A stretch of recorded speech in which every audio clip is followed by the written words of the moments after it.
উপস্থিত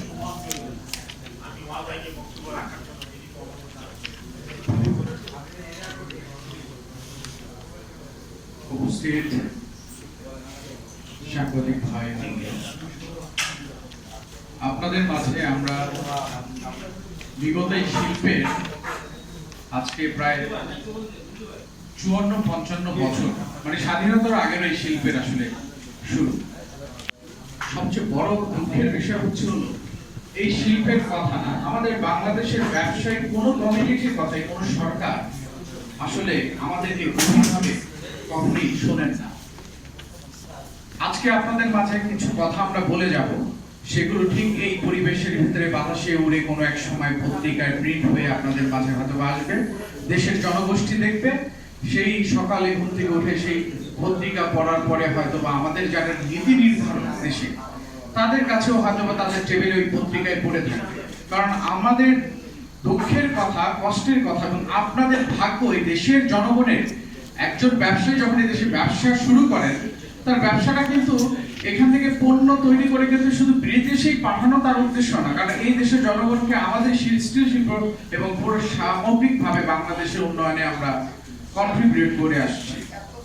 কিন্তু আপনি দেখেন আমাদের এপিসিসি এত বড় একটা ফেডারেশন আছেন, তারা বাংলাদেশের সকল ব্যবসায়ী কমিউনিটিকে উনি হচ্ছিল প্রতিনিধিত্ব করেন, কিন্তু তাদের মাধ্যমেও আমরা বিগত সরকারের আমলেও কিন্তু কোনো ধরনের সুযোগ সুবিধা বা দেশের যে আসলে প্রত্যেকটা শিল্পের যে পলিসি সাপোর্ট দরকার, কারণ আপনাকে সরকারকে গভীরভাবে এই জিনিসটা ভাবতে হবে যে আমি শুধু বাজেটে রেভিনিউ বাড়ানোর জন্য কাজ করব, কিন্তু আসলে রেভিনিউ কিন্তু এর থেকে আরো বেশি গুণ বৃদ্ধি করা সম্ভব যখন আপনি এটাকে তার ব্যবসায়ীর সাথে বসে একদম প্রপার আপনি হচ্ছে হলো আসলে আপনার আয়কর শুল্ক, আমদানি শুল্ক অনেক জায়গায় কাজ করার আছে।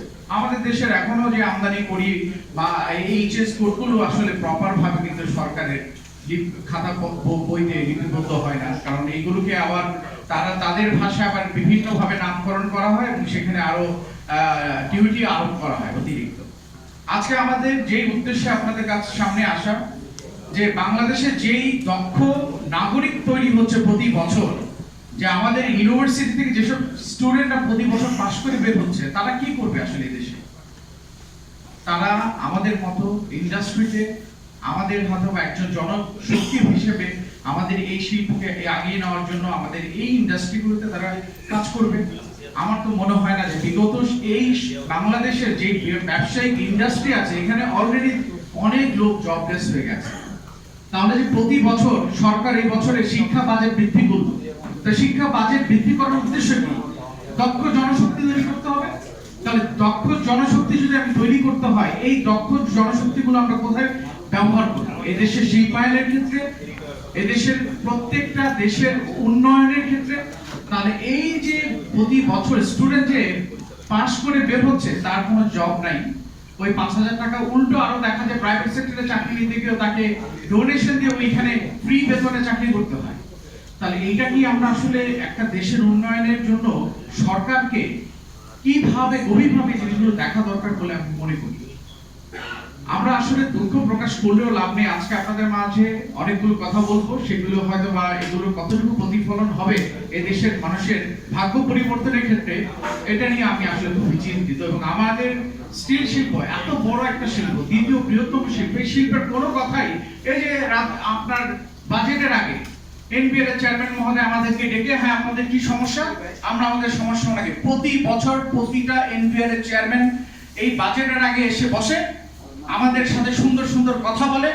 আমরা তাদেরকে আমাদের প্রস্তাব দেই যে দেখেন আপনি যে স্টিলের উপরে যে আপনি শুল্ক বসাবেন, আসলে এই ভোক্তা কারা? আপনি নিজেও একজন ভোক্তা। সরকার যেখানে 60% হচ্ছে হলো এই দেশের আপনার হলো শিল্পায়নের ক্ষেত্রে, আপনার হচ্ছে অবকাঠামোর ক্ষেত্রে সে নিজেই একজন বড় গ্রাহক, সে পারচেজ করছে, সেই জায়গায় তারও তো কস্ট বেড়ে যাচ্ছে। যখন একটা সময় আপনি চিন্তা করে দেখেন আমরা মাত্র 450 টাকা ভ্যাট দিতাম, তখন কিন্তু ভোক্তা কিন্তু 40,000 টাকা 30,000 টাকা আপনার কিন্তু আপনার রড পেত। এবং এখানে প্রত্যেকটা জায়গায় আপনার হচ্ছে সরকারকে এই শিল্পকে সুরক্ষা করার জন্য এবং দেশের মানুষকে স্বল্প মূল্যে রড পাওয়ার জন্য যে ধরনের আসলে পলিসি সাপোর্ট এই দেশ এই সেক্টর থেকে সরকার যেই পরিমাণে রেভিনিউ পায়, আসলে এটা কিন্তু অনেক বড় একটা সিগনিফিকেন্ট কোনো রেভিনিউ না। তারপরে যেভাবে করে উনি কস্ট ইনক্রিজ করছে, দেখেন চায়নার মতো একটা দেশে স্টিল তৈরি করে এক্সপোর্ট করছে, তাদের দেশে কিন্তু বিদ্যুতের অনেক ধরনের সুযোগ সুবিধা আছে। বাংলাদেশে আমরা 90% ইম্পোর্ট করে এনে উৎপাদন করে একটা পণ্যের প্রাইস এমন একটা অবস্থায় নিয়ে যায় যেখানে ভোক্তার পারচেস পাওয়ার থাকে না। 90,000 টাকার উপরে যদি রড চলে যায়, কেউ আপনারা নিজেরাও কেউ বাড়ি করার জন্য আপনারা আগ্রহ হবেন না। বিদ্যুতের দাম বাড়লো, বিদ্যুতের দাম পড়ার পরে কি ইম্প্যাক্ট হলো, আমরা আপনাদের মাধ্যমে সারা বাংলাদেশে এইটাই বোঝানোর চেষ্টা করলাম যে সরকারকে বিদ্যুতের দাম কমানো দরকার, না হলে 3,500 টাকার মতো আমাদের কস্ট বাড়বে। সরকার কি আসলে আমাদের এই কথাগুলো শুনেছেন? কিন্তু কি হয়েছে, আলটিমেটলি টোটাল সেলস, মার্কেটে কোনো সেলস নাই, কারণ এটা টোটালটাই হচ্ছিল এখন এই ব্যবসায়ীদের উপরে কি হলো, তার কস্ট হিসেবে। মানে আমাকে প্রতি বছর সরকার যেভাবে করে রেভিনিউ বাড়ানোর জন্য তারা নতুন নিয়ম নীতি প্রণয়ন করবেন এবং ইন্ডাস্ট্রিগুলো ঢুকে ইন্ডাস্ট্রিগুলো বন্ধ হয়ে যাবে। ব্যাংকের যে পরিমাণের অর্থ আমরা ব্যাংকের থেকে লোন নিয়ে থাকি সেগুলো তো তাদেরকে ফেরত দিতে হবে। আসলে ইকোনমি, একটা দেশের রাজনৈতিক অবস্থা, তাদেরকে এগুলো বুঝতে হবে যে আসলে ব্যবসায়ীদের যে কিভাবে করে ব্যবসায়ীদের পলিসি সাপোর্ট দিলে শিল্প তাদের রেভিনিউ বাড়বে। আমরা কিন্তু বেশ কিছুদিন আগে অর্থমন্ত্রীর সাথে দেখা করে আসছি, ওনাকে বললাম যে দেখেন আপনার কিন্তু এই সেক্টর থেকে আরো অনেক রেভিনিউ বাড়া সম্ভব, কিন্তু আপনাকে কিন্তু আপনার ভ্যাটের স্ট্রাকচারটা কমাতে হবে। 450 টাকার ভ্যাট আজকে চলে আসছে 3400 টাকা। আপনি চিন্তা করতে পারেন, যেখানে 450 টাকা ছিল পর্যায়ক্রমে তারা বাড়াতে এখন 3400 টাকা।